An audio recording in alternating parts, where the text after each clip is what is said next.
পুজো তো চলেই আসে, পুজোর সাথে সাথে তো জমজমাট রেসিপি ট্রাই করতেই হবে।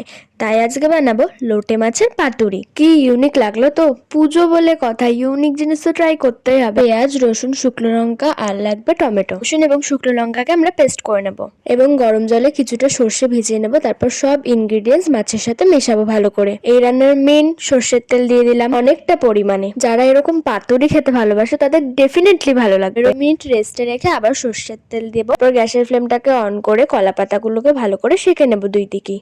তারপর একটা ফ্রাইং প্যানে দুটো কলা পাতা উপরে রাখবো, তার উপরে মাছটা দিয়ে দেবো আমরা। তার উপরে টমেটোগুলো যে স্লাইস করে কেটেছিলাম সেগুলো উপর দিয়ে ভালো করে মাছের ভেতরে ঢুকিয়ে ঢুকিয়ে দিয়ে দেবো।